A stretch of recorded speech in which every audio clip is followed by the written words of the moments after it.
নমস্কাৰ ছাত্ৰ-ছাত্ৰীসকল, আপোনালোকক মোৰ ইউটিউব চেনেললৈ স্বাগতম জনাইছোঁ।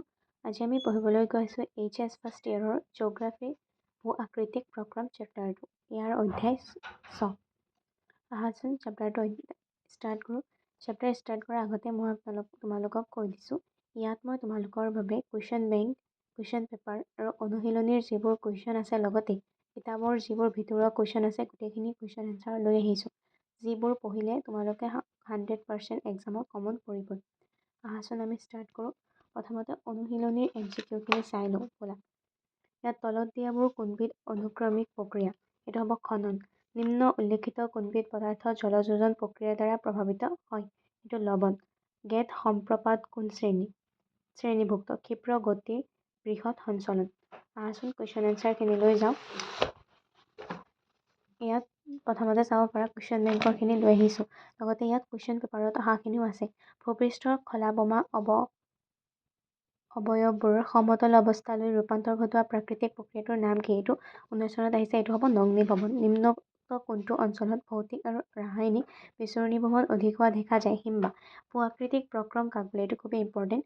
ভূপৃষ্ঠীয় আৰু ভূগৰ্ভত শক্তিসমূহে ভূত্বকৰ পদাৰ্থসমূহক প্ৰাকৃতিক চাপ আৰু ৰাসায়নিক বিক্ৰিয়াৰ দ্বাৰা ভূ অৱয়ৱসমূহৰ যথেষ্ট পৰিৱৰ্তন সাধন কৰে।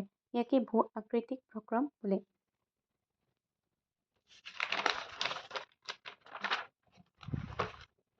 দ্বিতীয়তে হৈছে ভূপৃষ্ঠীয় নগ্নীভৱন মানে কি? পৃথিৱীৰ উপৰিভাগৰ বিভিন্ন কাৰকৰ প্ৰভাৱত উৎক্ষেপিত অংশবোৰৰ উচ্চতা হ্ৰাস পায় আৰু অৱক্ষেপনৰ দ্বাৰা অৱনমিত অংশবোৰৰ গভীৰতা কমি আহে। অৰ্থাৎ এই কাৰকবোৰে দুয়ো ধৰণৰ অৱয়ৱকে সমতললৈ ৰূপান্তৰিত কৰাৰ চেষ্টা কৰে। এই প্ৰক্ৰিয়াটোক ভূপৃষ্ঠীয় নগ্নীভৱন বোলে। বিচূৰ্ণীভৱন কাক বোলে? গতিহীন কাৰকৰ দ্বাৰা ভূপৃষ্ঠৰ উপৰিভাগৰ পদাৰ্থসমূহৰ ক্ষয় সাধন হ'লে তাক অৱক্ষয় বা বিখণ্ড নাইবা বিচূৰ্ণীভৱন বোলা হয়। দ্ৰৱণ কাক বোলে? যেতিয়া কোনো পদাৰ্থ পানী নাইবা এচিড দ্ৰৱীভূত হয়, তেতিয়া পানী বা এচিডসহ দ্ৰৱীভূত পদাৰ্থখিনি একেলগে দ্ৰৱণ বুলি কোৱা হয়। আংগাৰীকৰণ কাক বোলে? কাৰ্বনেট আৰু বাইকাৰ্বনেট খনিজ পদাৰ্থৰ সৈতে হোৱা ৰাসায়নিক বিক্ৰিয়াক আংগাৰীকৰণ বোলে। খৰতকীয়া সঞ্চলন কোন অঞ্চলত হোৱা দেখা যায়? খৰতকীয়া সঞ্চলন আৰ্দ্ৰ জলবায়ু অঞ্চলৰ মৃদুলৰ পৰা থিয় ঢালযুক্ত অঞ্চলত হোৱা দেখা যায়। হিমবাহে সৃষ্টি কৰা অৱক্ষেপনজনিত দুটা অৱয়ৱৰ নাম লিখা। এইটো 19 চনত আহিছে, ভাবৰ আৰু তৰাই অঞ্চল। পৰিবহণ কাক বোলে?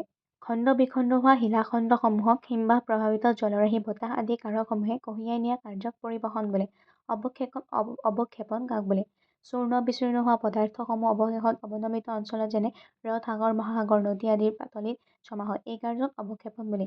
পীড়ন কাক বোলে? মধ্যাকৰ্ষণ শক্তিৰ প্ৰভাৱত ভূপৃষ্ঠৰ ঢালযুক্ত ঠাইসমূহৰ পৰা পদাৰ্থসমূহ ক্ৰমান্বয়ে তললৈ গতি কৰে। ভূপৃষ্ঠৰ প্ৰতিটো আঞ্চলিক গোটত প্ৰয়োগ কৰা বল বা শক্তিক পীড়ন বোলে।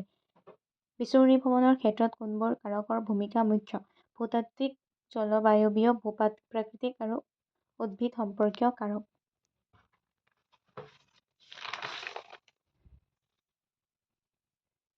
ইয়াত হৈছে অথবা এইটো এনেকৈ লিখিব পাৰা, ৰ'দ, বতাহ, বৰষুণ, উত্তাপ, তুষাৰপাত, প্ৰৱাহমান পানী, হিমবাহ ইত্যাদি ভূপৃষ্ঠীয় শক্তিসমূহ। খৰতকীয়া সঞ্চলন কোন অঞ্চলত হোৱা দেখা যায়? খৰতকীয়া সঞ্চলন আৰ্দ্ৰ জলবায়ু অঞ্চল, মৃদুৰ পৰা থিয় ঢালযুক্ত অঞ্চলত হোৱা দেখা যায়। বিচূৰ্ণীভৱনৰ ভাগ তিনিটা কি কি? ৰাসায়নিক বিচূৰ্ণীভৱন, ভৌতিক বিচূৰ্ণীভৱন আৰু জৈৱিক বিচূৰ্ণীভৱন। ৰাসায়নিক বিচূৰ্ণীভৱনৰ ভাগ কেইটা আৰু কি কি? 4টা। দ্ৰৱণ, আংগাৰীকৰণ, জাৰণ আৰু আৰ্দ্ৰকৰণ। আহাচোন চাওঁ। মন্থৰ সঞ্চলন কাক বোলে? যিবোৰ অঞ্চলত ভূমিৰ ঢাল মধ্যমীয়া আৰু মাটিৰ আৱৰণো মধ্যমীয়া ধৰণৰ হয়, তেনেবোৰ অঞ্চলত শৈল, গেদ আৰু মাটিত বিসৰ্পক মন্থন হয়। ইয়াকে মন্থৰ সঞ্চলন বোলে। খৰতকীয়া সঞ্চলন কাক বোলে? আৰ্দ্ৰ জলবায়ু অঞ্চলৰ মৃদুৰ পৰা থিয় ঢালযুক্ত অঞ্চলত হোৱা সঞ্চলনত পদাৰ্থসমূহে একত্ৰিত হৈ ঢালি আহি বেদিকা সদৃশ অৱয়ৱৰ গঠন কৰে আৰু শীৰ্ষৰ ফালে ধেনুভেৰিয়া আকৃতিৰ খাইবোৰ গঠন কৰে। ইয়াকে খৰতকীয়া সঞ্চলন বোলে। মৃত্তিকা প্ৰবাহ কাক বোলে? এইটো খুবেই ইম্পৰ্টেণ্ট। উদ্ভিদমুক্ত থিয় ঢাল বিশিষ্ট অৱস্থানত বিচূৰ্ণীভৱন অৱক্ষয়সমূহ বৰষুণৰ পানী সোমোৱাৰ ফলত অতি কোমল আৰু বন্ধনহীন হৈ পৰে। তেনে অৱস্থাত উপৰিভাগৰ কোমল বোকা সদৃশ পদাৰ্থসমূহ পাৰ্বত্য ভূমিৰ ঢাল অনুসৰি কোনো নিৰ্দিষ্ট উপত্যকা সদৃশ পথেৰে নিম্ন অংশলৈ নামি আহে। নদী অথবা জান-জুৰি একোখনেৰে পানী তললৈ বৈ অহাৰ অনুৰূপ আৰ্হিৰ গতি পথেৰে বোকা পৰ্বতৰ ঢালেৰে নামনিলৈ বৈ অহা ক্ষিপ্ৰ ভূমিসঞ্চলনক মৃত্তিকা প্ৰবাহ বোলে। মৃত্তিকা প্ৰবাহৰ ফলাফল কি? মৃত্তিকা প্ৰবাহৰ ফলত পৰ্বতৰ নামনি ভাগৰ বাট পথ দলং ঘৰ-দুৱাৰ প্ৰাকৃতিক অৱয়ব আদি বোকাত পোত যায়। অৱপাত কি? অৱপাত হ'ল এটা বা ততোধিক শৈলগেদ সমষ্টি যিবোৰে পৰ্বত পাহাৰৰ ঢালেৰে গতি কৰোঁতে ঢালটো পদাৰ্থবোৰৰ ঘূৰ্ণন সৃষ্টি কৰে। এই চেপ্টাৰৰ সকলোতকৈ ইম্পৰ্টেণ্ট কুৱেশ্যনটো হ'ল মৃত্তিকাৰ গঠন প্ৰক্ৰিয়া কাক বৰ্ণনা কৰা। এইটো আহিয়েই থাকে, তোমালোকে চাব পাৰা এনেদৰে হয় ইয়াৰ উত্তৰটো। মৃত্তিকা বিজ্ঞানীসকলৰ মতে মাটি হ'ল ধৰাপৃষ্ঠৰ প্ৰাকৃতিক গোটৰ সমাহাৰ য'ত জীৱৰ পোষণ হয় নাইবা আশ্ৰয় দিব পৰা ক্ষমতা বিৰাজমান। মৃত্তিকাৰ গঠন প্ৰথমে নিৰ্ভৰ কৰে বিচূৰ্ণী ভৱনৰ ওপৰত। এই বিচূৰ্ণীভূত স্তৰটোৱেই হ'ল মাটি গঠনৰ মূল আধাৰ। প্ৰথমতে বিচূৰ্ণীভূত পদাৰ্থসমূহ বা পৰিবহণজনিত অৱক্ষেপণবোৰ এঠাইত জমা হ'বলৈ ধৰে আৰু ইয়াত বেক্টেৰিয়া আৰু অন্য নিম্ন উদ্ভিদ যেনে শেলুৱৈ, লাইকেন আদিয়ে উপনিৱেশ স্থাপন কৰে। এই স্তৰ আৰু অৱক্ষেপিত পদাৰ্থত অন্যান্য ক্ষুদ্ৰ জীৱও আশ্ৰয় গ্ৰহণ কৰিব পাৰে।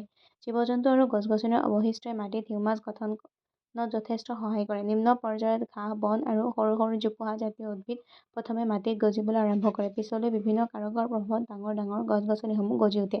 গছ-গছনিৰ শিপাই মাটি ছানি ধৰে। ইয়াৰ উপৰিও কিছুমান জীৱই মাটিত গাঁত খান্দি মাটিৰ স্তৰ তল-ওপৰ কৰি থাকে। জলধাৰণ কৰিব পৰা ক্ষমতা লাভৰ উপৰিও বহু উপাদান মাটিৰ ভিতৰলৈ প্ৰৱেশ কৰে আৰু লাহে লাহে মাটি এটা পৰিপক্ক অৱস্থালৈ পৰিৱৰ্তন হয়, য'ত খনিজ আৰু জৈৱিক পদাৰ্থ সুসংহত আৰু মিশ্ৰণ ঘটে। এনেদৰে মাটি গঠনৰ প্ৰক্ৰিয়াটো হয়। মই তোমালোকক ইয়াত গোটেইখিনি কুৱেশ্যন লৈ আহিছোঁ আৰু কিছুমান কুৱেশ্যন বাকী আছে। যদি তোমালোকক লাগে তেন্তে মোক কুৱেশ্যন কমেণ্ট কৰি দি দিবা। কমেণ্ট এটা দি দিবা, মই সেই কুৱেশ্যনসমূহো লৈ আহিবলৈ তোমালোকৰ বাবে লৈ আহিম। লগতে তোমালোকে মোৰ চেনেলটো ছাবস্ক্ৰাইব কৰি দিবা আৰু ভিডিঅ'টো চাই লাইক, শ্বেয়াৰ আৰু কমেণ্ট কৰিবলৈ নাপাহৰিবা।